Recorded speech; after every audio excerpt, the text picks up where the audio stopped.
this afternoon. It's a pleasure to be here speaking to you about BT security and what we see further. So to introduce myself, I'm Derek Higgins. I'm a security solutions specialist here at BT Ireland. I have almost 10 years experience in cybersecurity, and I'm with BT just under a year now. I was with the Galway-based security firm before this. So my roles and responsibilities would be mainly speaking to our partners and customers about their security landscape, how they would look to develop that, and coming up with a strategic plan on the best solutions for their needs over the coming years as well to try and keep ahead of the curve. So I'll now let John introduce himself as well. Thanks, Derek. John Murray, Security Technical Specialist with BT. I work with the BT Ireland team, obviously, and our global team, working to help our customers achieve and improve their cybersecurity posture. I was afraid Derek might mention years of service, etc. I'm working in telecoms now, a little over 20 plus years.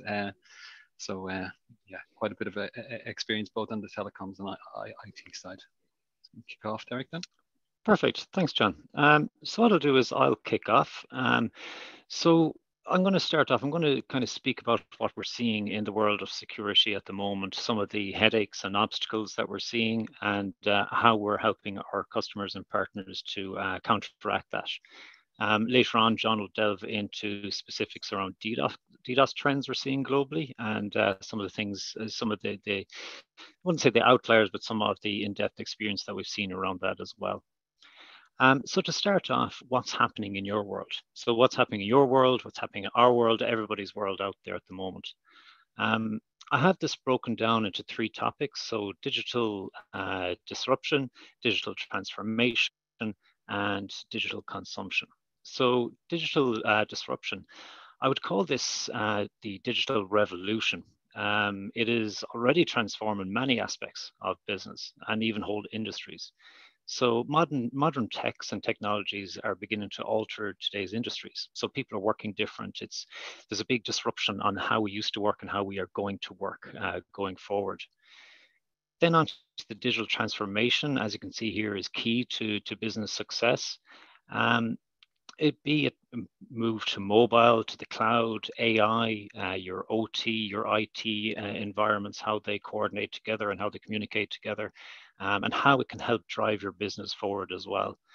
Like for example, it used to take Fortune 500 companies about 20 years to reach $1 billion valuation, whereas in today's tech startups, they can do it in 3 to 4 years. A good example of that would be your good friends from Limerick who started Stripe, and a little BT plug. They were BT Young Scientist winners going back over the years as well.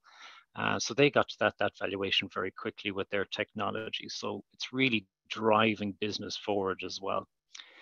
And then, of course, digital consumption, which is probably the most important part, or one of the most important parts. So this is how customers behave and how their expectations have changed over the last number of years. And again, a lot of this was probably driven by the pandemic.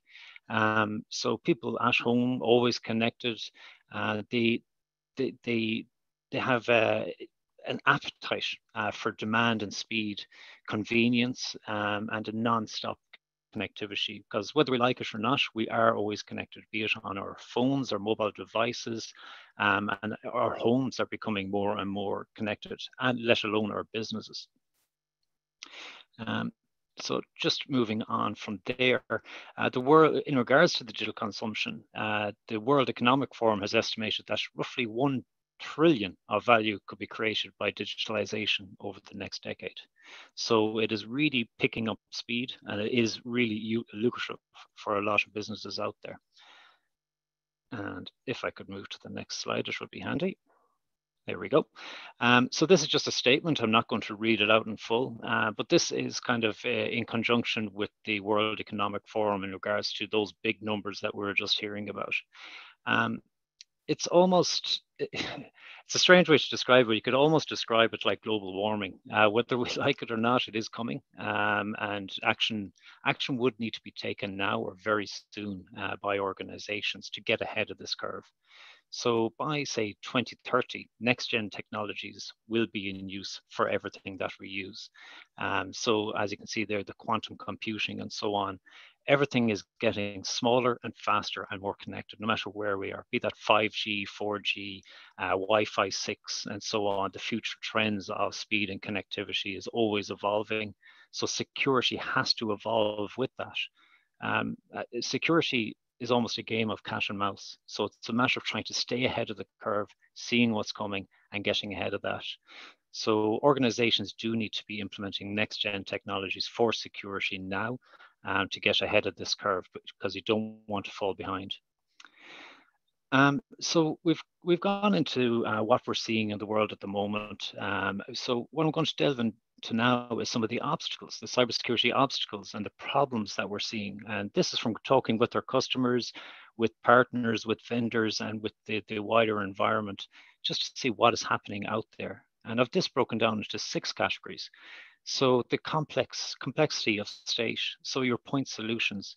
A lot of people that we'd be talking to that have multiple vendors for multiple different aspects of their security. Defense in-depth approach is a great way of doing it.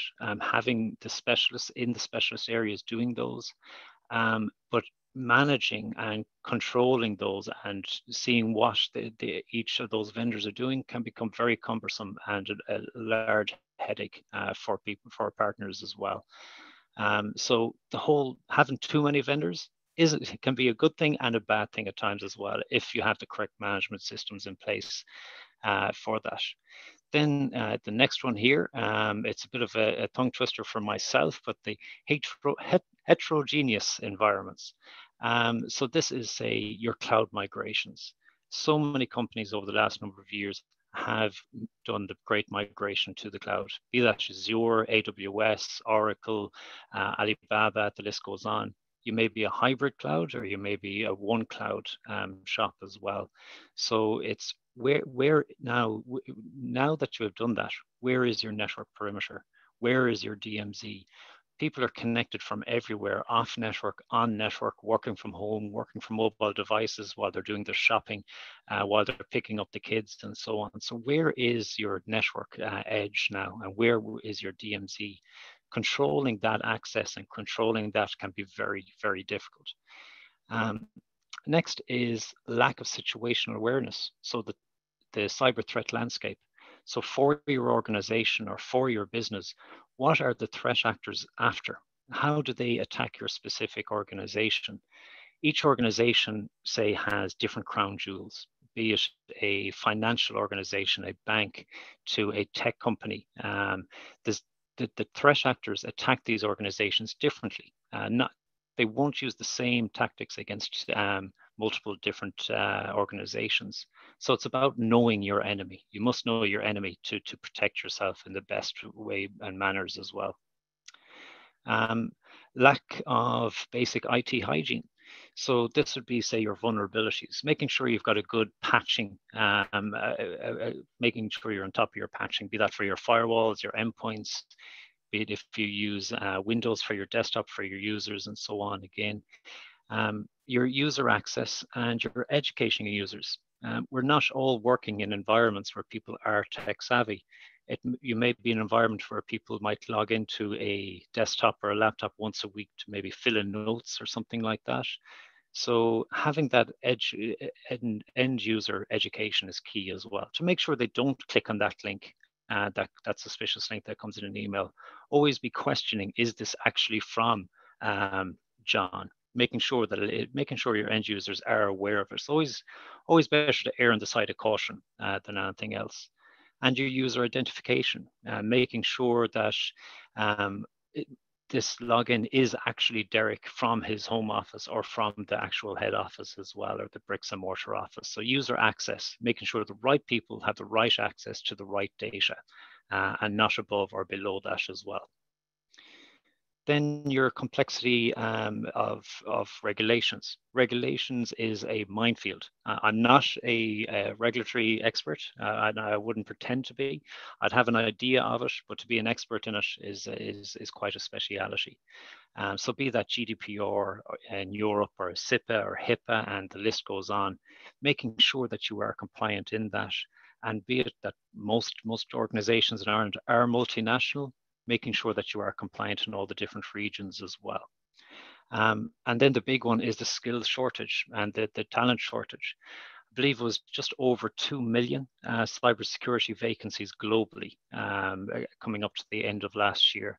So that was growing rapidly. And with the current crisis going on in Ukraine and Russia and so on, that threat vector has gone up a number of notches. So the skills shortages and talent shortages is a key concern and an obstacle for everybody out there. So what does all this mean for you and for us? So security is now a business issue, not a technology issue. So say you have a CISO in your organization, or the security conversation is no longer just for the IT staff. This is now a board level conversation. Every board level is and should be speaking security. How are we secure? Who would be looking to attack us? Why would they be looking to attack us? Because everybody's a target, large or small, you're a target. So it's making sure that you know your landscape and who may be attacking you, and being able to block that, and to have the correct policies in place. It's no longer about the network perimeter. Because the adoption of the cloud means you can no longer have a holistic view of your network perimeter security, because where is your network perimeter now? If someone is on 4G on their phone checking their email or their Teams, or logging into servers, maybe not on a mobile device, but something like that, where is your network perimeter and how are you securing that? And work is increasingly done outside of your bricks and mortar offices. So it's about protecting and having visibility. Visibility is a key word going through the security landscape as well. And of course, remote working has become the new normal. Some might say going back into the office is now the new normal. But the hybrid, I personally think, is probably the future of this as well. It'll be the hybrid model. So it's no longer just about maintaining remote access for a small portion of the time and the organization. Resources must be available 24/7 from anywhere and any device. So it's about securing and identifying that traffic as well. So large parts of your estates are no longer under direct control. Moving workloads to cloud, they may save you infrastructure costs, but it brings with it a whole new set of security issues, again, around connectivity and availability. The increased focus on regulatory and compliance. There was a lot in the news in Ireland here, I believe was it last week, the week before, where hefty fines were handed out because of breaches of this. So knowing the compliance that you must be adhering to is key, and making sure you are compliant with that again as well. And the OT and IT converging. So devices that were never designed to be connected to the internet are now connected to the internet. And are they secure? OT is probably one of the most targeted vectors that we're seeing at the moment as well. So let's say, for example, I recently installed a Ring doorbell here at home. Most of us will probably have an Alexa at home as well. And these are all now connected to the internet. Whereas before, Alexa was probably a radio in the corner that would never be designed to connect to the internet. A doorbell used to go ding dong, whereas now it goes ding dong, but you can actually talk to the person over the internet via your phone through your doorbell as well. So it's making sure all these devices are identified and connected. If they have an IP address, they can be targeted. So it's about making sure that they are secure as well. So how can we help you tackle these security challenges? So on my next slide, I actually have a quick video that goes through the BT Protect, the BT Protectors, how we're looking at that, and then I'll delve into it. So fingers crossed that the sound does come across here for correctly. So I'm just going to come to this video and share my sound.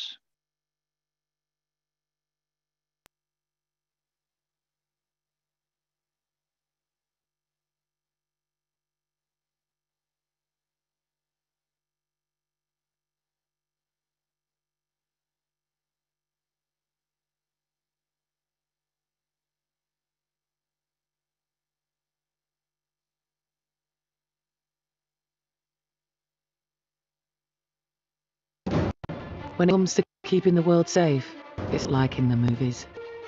Our reality is far more serious than fiction. At BT, our security team tackles around 6,500 global cyber attacks every day. Cybercriminals never sleep. Technology in their hands spends all day, every day, looking for ways to exploit weaknesses and cause chaos in society. Ways to harm health services, ways to disrupt emergency services, armed forces, and governments. Ways to cause chaos for around the world. Make no mistake, the threat is real, and it's growing every day. Our security team operate 24/7, 365, providing security solutions across 180 countries and investing around £60 million on research every year to always be one step ahead. The COVID-19 pandemic has seen a huge increase in online activity, bringing an increased opportunity for hackers to do their damage. There's never been a greater need for our expertise. We're often working in secrecy, behind the scenes, delivering critical services that millions rely upon, but which few realise are happening. Security is one of the We're a curious team from all walks of life, each with a vital part to play. Together, we keep BT and its customers safe from harm. We have shared values and shared commitment. We won't let the bad guys win. We connect for good. We are the protectors.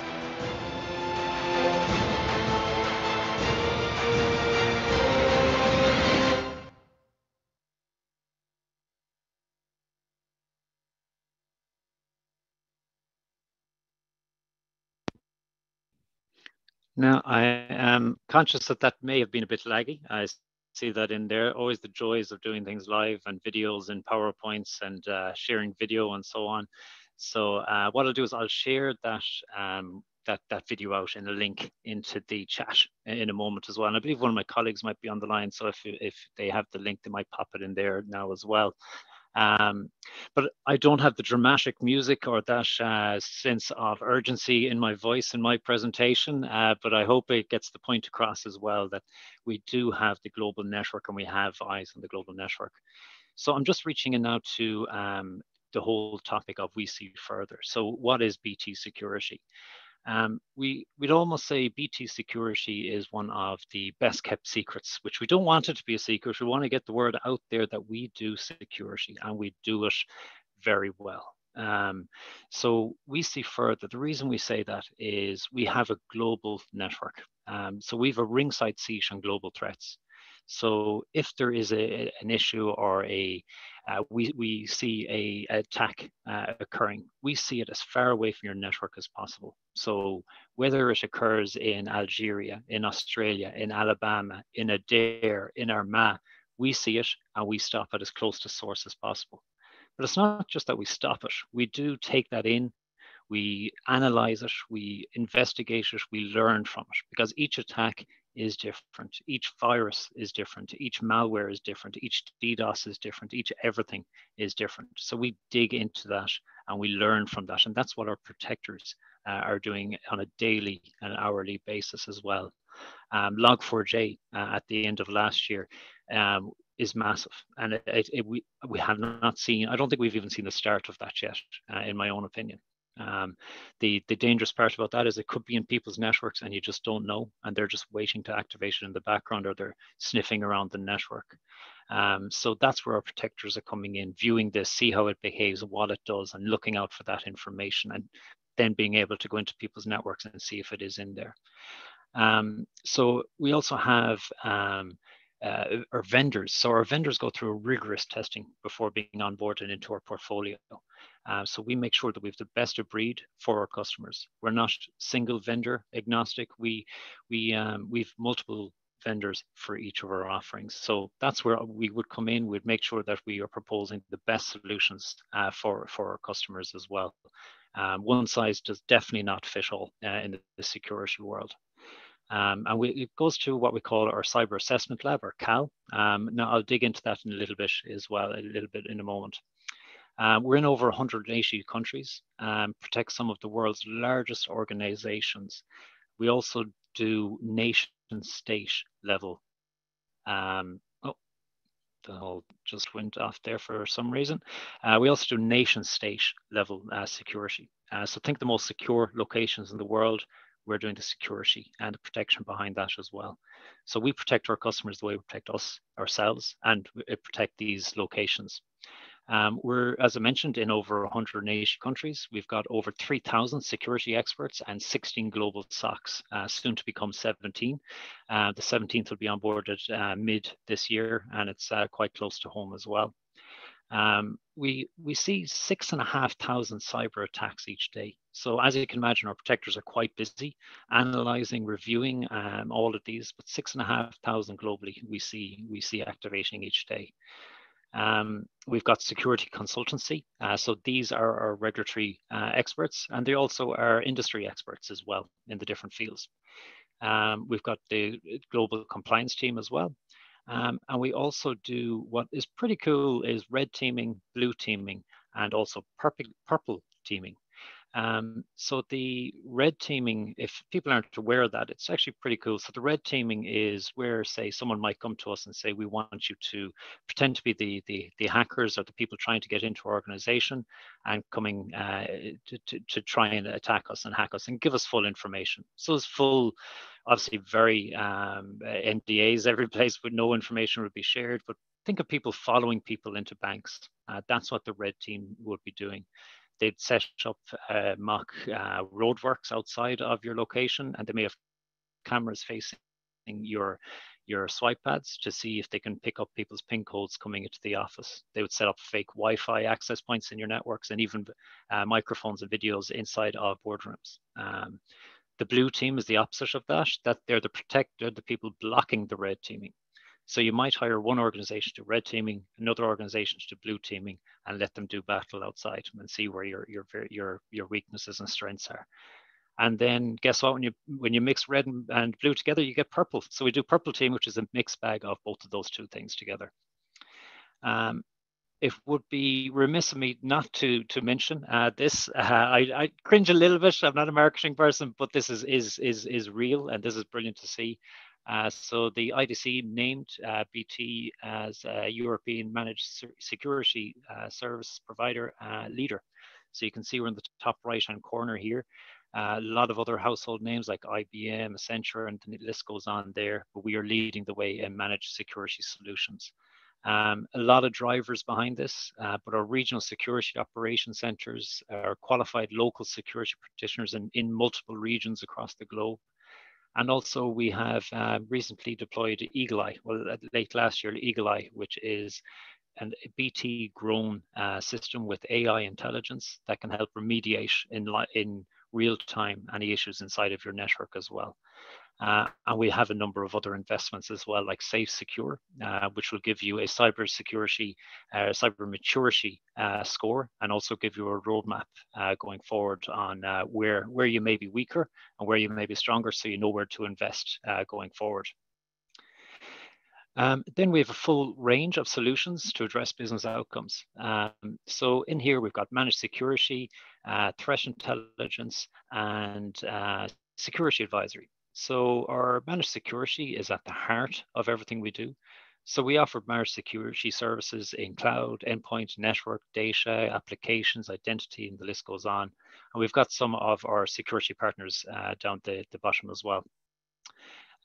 Threat intelligence. Our propositions in this area give customers greater visibility on the threats they may face. So we combine our own threat intelligence with partner offerings to automate and orchestrate response and reduce the burden of alerts on our customers. So knowing your attackers, knowing your enemy is what a lot of this would be. And then our security advisory. So we've a cyber roadmap consulting methodology here. So this is where our advisors would come in. They would speak to your IT staff, maybe your CISO, your CTO as well, to get the business view and also the boots on the ground view of what is happening within your organization. And then they would come back with comprehensive information and data on your environment, and give you a roadmap, say a CMA, a cyber maturity assessment. It would be performed to your TPF, threat prioritization framework as well. So a lot of that to help build your future roadmaps in security as well. And then BT Global, they are security advisory services. So in here, again, I like breaking things down into circles and little snippets like that. So the cyber threat management, so this will pinpoint significant threats in your business, so you can invest in the right defenses, as we mentioned earlier. Your governance and risk, so our governance and risk analyzers would come in and view where your business may be located, be it multinational and so on. Look at the regulatory compliances that you must adhere to, and help you create a roadmap on becoming compliant there, or helping you becoming more compliant in those situations. And then cloud security, understanding where you are in the cloud journey and how to ensure your digital workloads are deployed securely. So again, the great cloud migration, making sure that is done securely and advising on that. And then I mentioned earlier a cyber assessment labs, or CAL. So you can see it's like a funnel. So on the left, we've technology scouting, voice of our customers. Our customers obviously are the people who we are talking to daily. So we're always listening to their information and feedback. Our industry partners, SME startups, academic relationships, and applied research. In BT, we have a long history of innovation and a long, rich history of choosing the best for our customers. So we do look at the independent reviews like your Gartners and your IDCs and so on, but we also push the vendors through the tests as well to make sure that they do what they say in the tin, and they may do more. A lot of the time they actually do more than that as well. And we would work with the vendors to help with their roadmaps as well. So you can see the vendor selection review, about 200 a year come into that. Vendor deep dive, about 80 per year come into that. And then a smaller number of that would be actually brought into our portfolio, and they would go through the integration tests for BT Global. So before I pass over to John, it's just one saying that I always like to bring up in a cybersecurity conversation is: if you're proactive, you focus on preparing. If you're reactive, you end up focusing on repairing. And we all know it's always better to be proactive and preparing. An example I would use there is take an office and say a fire in the office. We would have sprinklers, there would be alarms. People would know the procedure as they've done the fire drills and how to exit the building, and to know where your exits are quite important. It should be the same for a cybersecurity attack. Everyone is a target. Everyone will be targeted. Everyone most likely will be hit at some stage. So it's having a prepared plan for that is key in cybersecurity. So thank you for listening. And what I'm going to do now is I'm going to pass on to my colleague, John Murray, who's going to dig into the DDoS security side of things. Many thanks, Derek. As Derek mentioned at the start there, I'm going to zoom in on DDoS in particular. We could talk about an awful lot in terms of managed security, but it would take an awful long time. So we'll focus on DDoS. And in the following few slides, and as we work through, what I want to talk about is the sort of the who, the what, and what's happening, timelines, and then wrap up with a bit of how we protect against DDoS attacks towards the end. So in essence, DDoS, or distributed denial of service attacks, effectively starve out internet services to organizations. And in the next slide or two, I'll go over how that actually works technically. But in terms of DDoS protection, BT has evolved our managed security products, and DDoS in particular, through its Protect BT program. BT has over 70 years plus of experience in terms of securing its network and services, but in particular since the 2012 Olympics, there was a program called Citadel that further became Protect BT, that in essence enhanced or further developed the security in protecting BT's own network, the core network, and the services that the network delivered. And that includes now the content for BTTV, etc. So quite a valuable assets across the world in terms of keeping our customers connected and their service connected. As part of that Protect BT piece, what BT then did after 2012 is we realized, or what we've done is we've taken the ongoing program to protect BT, and we've managed, what we've done is we've released it as a product a managed product to our customers. In essence, the ability to protect our customers' networks as well as our own core network. So we've done that, as Derek said, we've levered effectively our relationship with partners. The cyber assessment lab was key to that. Strategic security partners and threat intelligence we would talk about a little bit about later. And of course, expertise, the expertise within BT in terms of protecting our own network. So moving on from that, DDoS forms, a key part of it's one of the key building blocks in terms of what organizations should be using to protect and to protect themselves in the changing threat landscape. So moving on, if you can move on one, Derek. Sorry, thanks. So the most important thing in terms of threats and DDoS is to understand, well, who are the people out there who are the instigators in terms of, and in the case of DDoS in particular, some of the key instigators, the top two would be criminals and state-sponsored adversaries, so that would be our threat actors. So really in terms of what we're seeing today, as I mentioned, the top two are criminals and threat actors, but criminals in particular are very, very well organized. They effectively have set themselves up as businesses, and they have a very high level of innovation. They invest a lot in their business, and effectively extortion is their business. So they have a very targeted approach, and their objective effectively is to walk away with a payday. In the case of state and state-sponsored actors, as you can imagine, these are effectively the alphas in the threat world. They have high level of specialization, almost unlimited access to resources, and have significant capabilities, and would be the envy of all other threat actors in terms of delivering DDoS and other types of attack. Then you have hacktivists. These are people who are looking to get their message across. And I suppose a really good example of hacktivists recently, I don't know if many people have seen it, is Anonymous as a group have actually targeted the Russian government. And what they've done is they've released data. So they've managed to hack the Russian government networks, and they've released data. And one of those pieces of data in particular, a good example of it is data around the phone numbers of Russian government and military officials.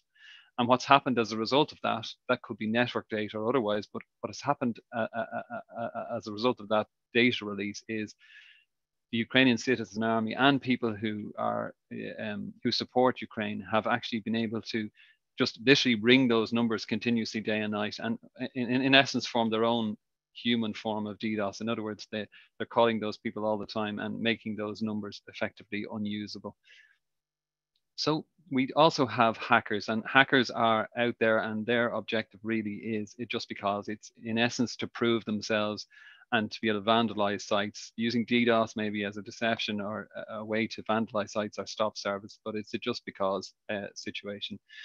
Then finally, there is always the threat as well of employees or insiders within organizations where maybe they have a perceived wrong or otherwise they would have had access or have access to the organization's resources, and therefore have an insider capability to carry out an attack or to form an attack.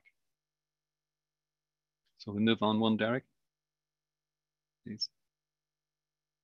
Yeah, great. So in terms of, we've talked about the threat actors. So, what is a DDoS attack? Organizations, as Derek mentioned earlier, absolutely dependent now on internet for transactions, B2B, business to business, business to customer, and all engagement effectively. So in essence, a DDoS attack targets an organization on the internet and targets their network, their applications and their services. And how it does that is it effectively is a form of traffic that overwhelms servers, devices, and applications with requests that basically stop legitimate users interacting with an organization's digital services on the internet. Another form of DDoS or flavor of DDoS attacks. So there's regular DDoS attacks where maybe, you know, a threat actor is not looking for anything in particular, but in the main, the majority now, as I mentioned, with criminals, etc., are DDoS, or what are called ransom DDoSs, where a threat actor wants to monetize the attack. And effectively what they'll do is they'll precede an attack with a ransom note, whether it be on email or on social media or otherwise, demanding currency, most likely Bitcoin or something similar, demanding that they get paid to go away effectively and not carry out the DDoS attack. If the ransom demand isn't paid, and there is obviously the risk of the attack taking place. And we have seen that in cases about 2 or 3 weeks after an organization gets a ransom demand, they can get hit by an attack. Interestingly enough as well,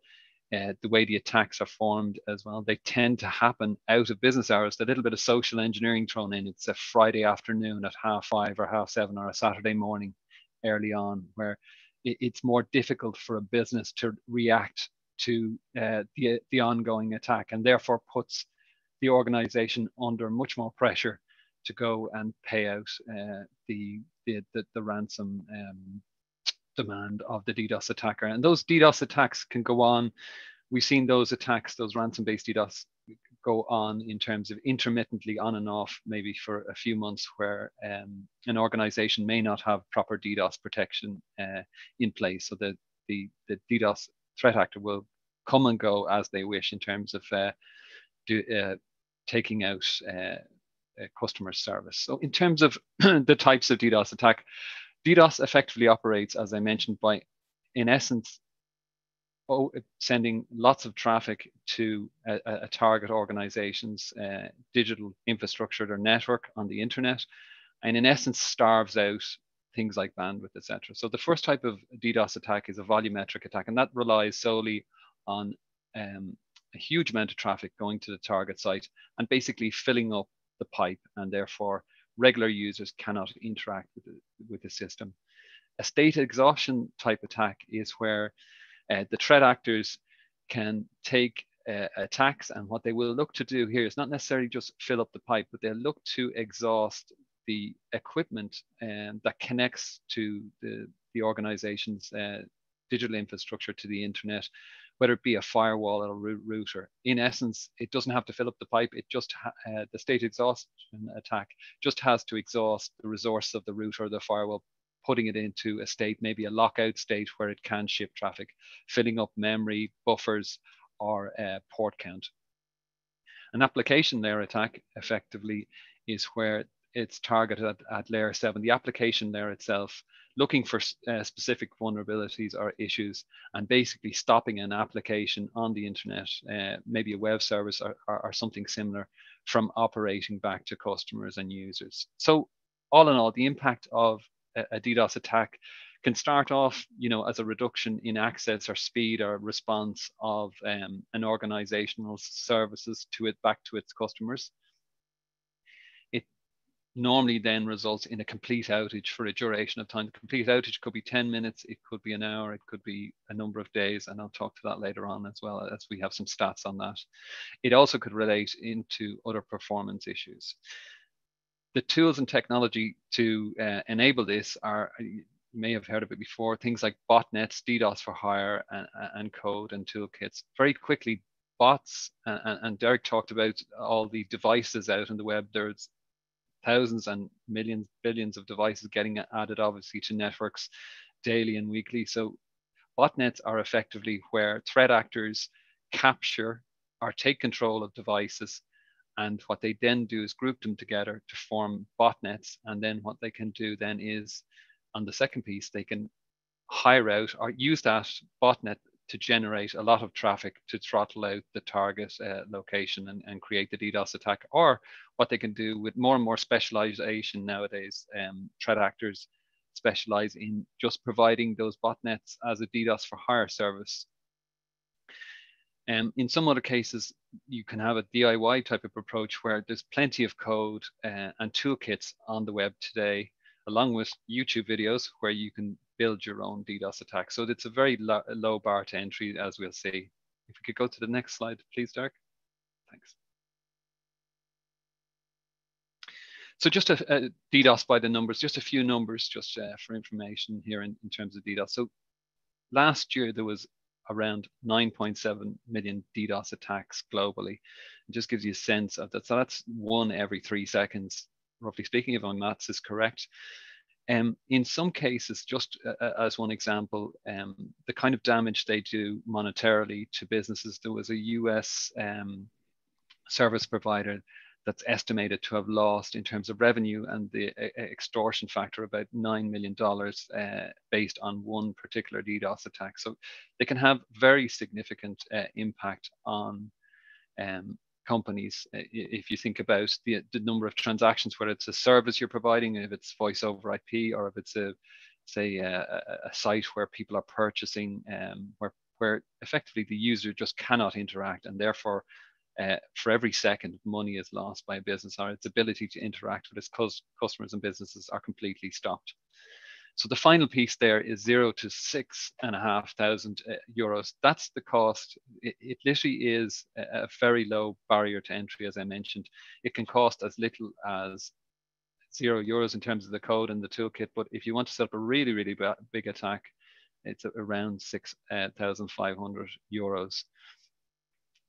So the trend really, and we'll go into trends in a little bit more detail later, is we continue to see DDoS attacks increasing in size. And what we see is amplification attacks and botnets, overwhelming in-house resources where a customer or an organization doesn't have DDoS protection implemented as part of their security.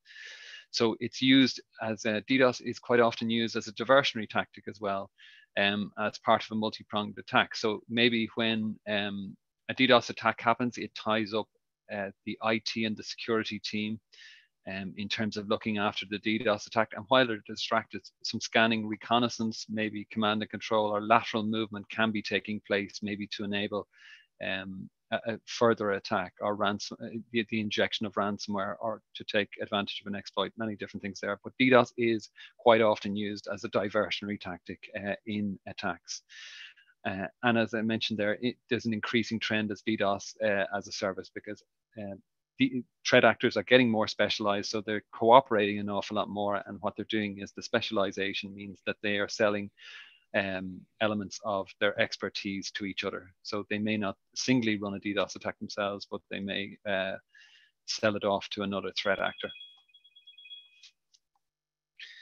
So Derek, we could go to the next slide. No problem. So in terms of, what are the things that have enabled DDoS? So in essence, what's enabled DDoS? We all know that over the last few years, there's been a significant improvement in access technology, higher bandwidth capability, from broadband to mobile, 4 and 5G. There's just a greater capacity now in terms of attack capacity, in terms of the network out there. The network has got an awful lot better. It's got an awful lot bigger in terms of capacity. And the target diameter, in other words, an organization is using the internet an awful lot more. Therefore, their diameter is an awful lot, their attack diameter is an awful lot wider. And therefore, there's a bigger target to attack for threat actors. Derek talked about it earlier, IoT and OT, but there's so many different innovations as we continue to move forward in terms of development. We could mention Moore's Law. We don't need to do that really in essence, but applications, software, cloud, IoT, everything is connected. And in many cases, out of the box, a lot of new software or cloud, or particularly IoT and OT, have very weak security. I think IoT and OT are mentionable there because in essence, a lot of IoT and OT is low cost and therefore has very poor capability beyond its initial use case, and therefore it's very difficult to implement security. And it can be very easy to capture as part of a botnet or to to pick up a vulnerability to be used in the DDoS attack. I mentioned earlier that the bar for entering the club, in the old days, that was you're wearing jeans and you're wearing runners, so you're not allowed in. But in this, the DDoS club, it's very, very cheap to enter the club. As I mentioned, it can cost anything from €0 to get in. And in essence, easily accessible tools and DDoS for hire code and toolkits, very easy to set up an attack. In many cases, what we do see, some of the greater challenges is the lack of basic IT hygiene. Derek talked about it earlier as well, but more and more it is so difficult to keep for businesses and organizations to keep on top of patching and managing complex processes, etc. Where threat actors take advantage of vulnerabilities. And I think it's worth mentioning one vulnerability which is publicly out there at the moment is of note in this situation where patching and all is particularly important, is the particular voice over IP system used by quite a number of customers around the world was used in the early part of March to set up fairly significant DOS attacks. And how that happened was you could send a very simple message across the internet to that device, and what it would do is it would try and respond to that message, but it would try and respond with thousands and possibly millions of packets. But you could ask it to respond to another IP address, and therefore you could ask it to respond to a target or another organization's IP address, and therefore you could create a DDoS attack very easily with a vulnerability as opposed to a botnet. So that was a very interesting attack, and that's since been patched. But again, it shows the importance of cyber hygiene and the importance of patching. So not only would the target be affected by a DDoS attack, but the customer who had, or the client who had the system on site would actually experience throttling of their bandwidth as that system tried to send data out to the target system. So one of the other things we talked about, complexity of the state, it is getting hold of it. We talked about 2 million vacancies in security. There's still a significant skills shortage with real expertise in the area of security and cloud. And again, that plays back into all the different, more complicated environments. And then I suppose finally we saw during the pandemic, back to heterogeneous environments, etc. It's harder and harder now. The boundaries of networks and digital infrastructure have moved out so much. It has really blurred the perimeter, making it harder to secure and to gain visibility of the full estate. You move on, Derek. Thanks, Derek.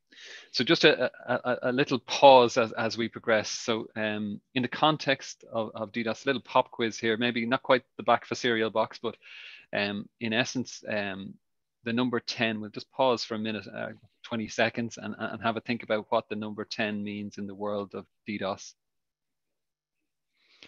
Yeah, you can pop the answers into the chat, what you think, or send them on the back of a postcard to PO Box ABC123, if anyone remembers those days. Great. Thanks, Derek. I'll dive in now. So in essence, 10, it's an interesting number, but it's actually, we talked about the cost of a DDoS attack.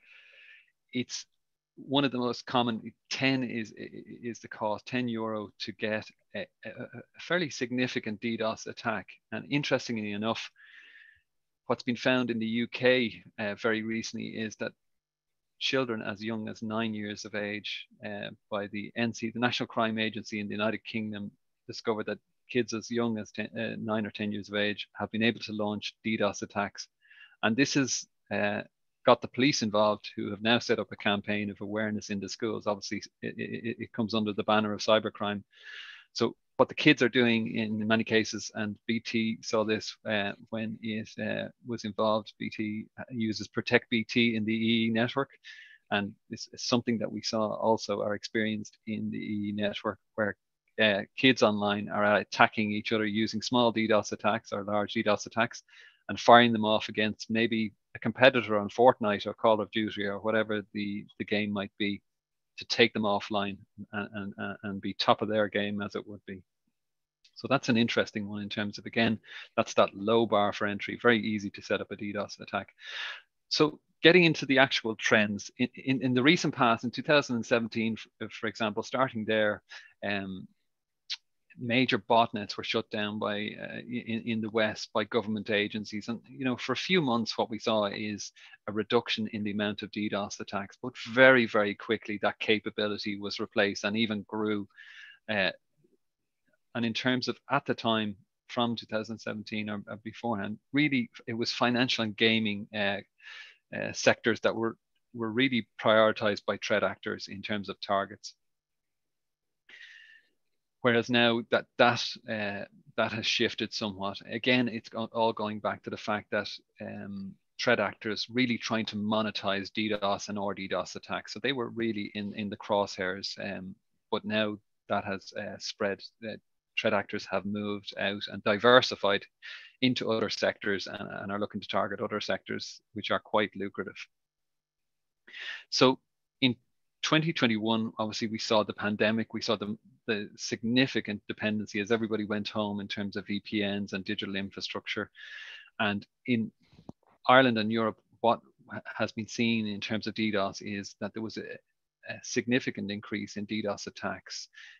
Again, the fact of monetization, where threat actors saw the opportunity when people were working at home, etc., to disrupt business, attack points at which, for example, businesses were very much 100% reliant on digital infrastructure for remote access, for interaction with their suppliers, supply chain, customers, etc. So as we mentioned before, that increased trend of DDoS as a service and that specialization, they all go to make up the pieces in terms of what the trends, and a significant, a continued, right up to today, a continued increase in the size of DDoS attacks as well as the number of DDoS attacks. As we mentioned, 1 every 3 seconds in effectively 2021. So in May 2021, May and June, most interesting for Ireland, what we saw is threat actors zoomed in on Ireland, and what actually happened is there was regular DDoS attacks taking out organizations, but also DDoS, the ransom DDoS attacks as part of their campaign. The DDoS attacks were mainly used as a form of distraction, so malware could be inserted into organizations' networks, and the DDoS attacks, they actually made the state media here, where service providers, ISP and voice service providers in Ireland were actually targeted, and that hit the newspapers along with other significant cyber attacks that happened at the time, which we'll most likely all recall. So if we just move on one, Derek, please.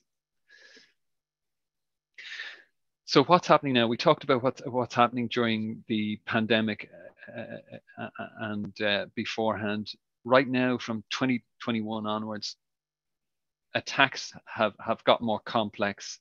They become more multifaceted, and effectively ransomware gangs have moved on to use a form of triple extortion. So DDoS is a key part of that, along with data theft and file encryption. So that whole ransom piece there as well, in terms of and data exfiltration. So that triple extortion is a key trend. But also, unfortunately, with the conflict in Ukraine, where Russia invaded Ukraine, what we saw as well is DDoS attacks. Obviously, there was attacks against Ukraine prior to the invasion, and obviously they continue. And then there's DDoS attacks against Russia. Interesting enough, according to our partners and ourselves, there's a decrease in botnet activity. So those botnets that we would have seen coming out of Russia, there was definitely a decrease in them as the conflict escalated. And in some cases also, the number of DDoS attacks coming out of there was impacted by the fact that one of the major ISPs actually discontinued services into Russia. So a major autonomous system on the internet effectively disappeared from the Russia and connecting to Russia to the internet. So what was very interesting as part of it, about a week and a half, 2 weeks in, the Ukrainian government, after their sites had been attacked prior and during the initial invasion, they moved their digital services onto AWS. And the whole objective around that was that they wanted to keep, obviously, their government services running so that their citizens could use their services, keep government going, keep things, keep the lights on, but also was to get an enhanced level of protection, or protection at scale. So someone like Amazon, like BT, etc., has protection at scale, has significant resources globally to protect that infrastructure. So the DDoS actors, really participating in this, obviously state, and obviously state proxies and APT groups.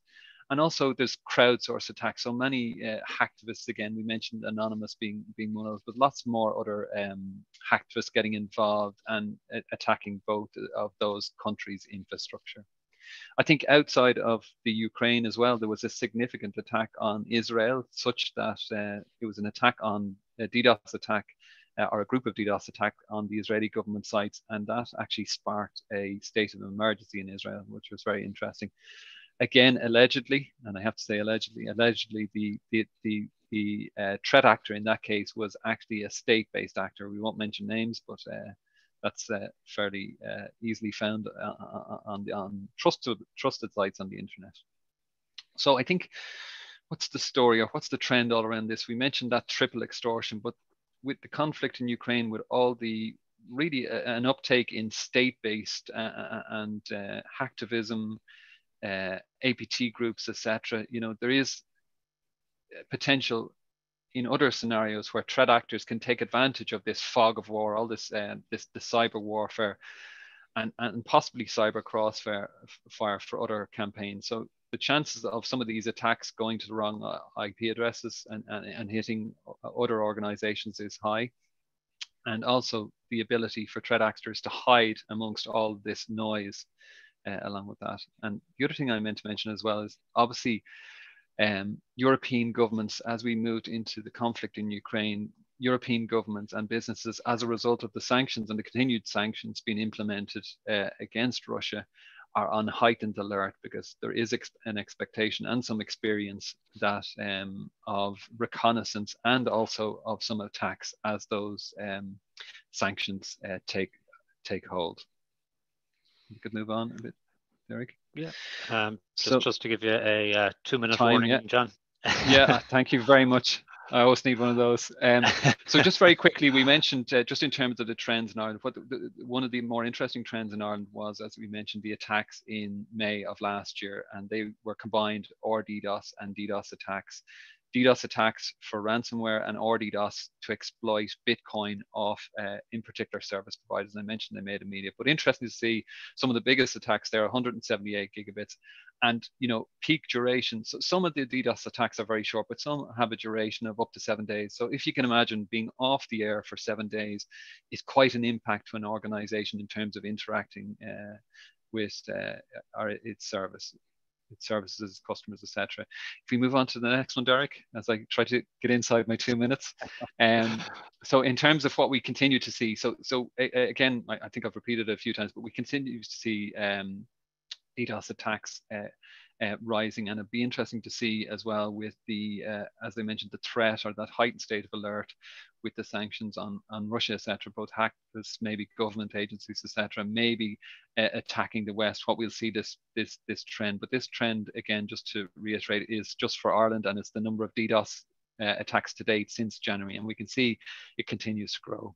Interesting enough, I forgot to mention the last slide as well. It seems, you may have noticed it, that during the summer period, it seems like threat actors seem to take summer holidays as well, because the DDoS attacks increase from January through to May, and then they increase back in November around the Cyber Week, Cyber Monday, and Black Friday. So quickly go down to the next one there, Derek. Next one again.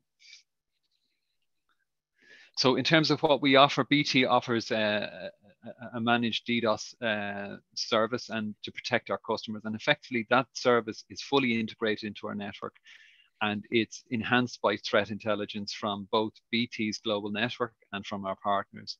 And in essence, our objective there is to mitigate DDoS attacks in the internet as far upstream as possible, to protect organizations and our customers.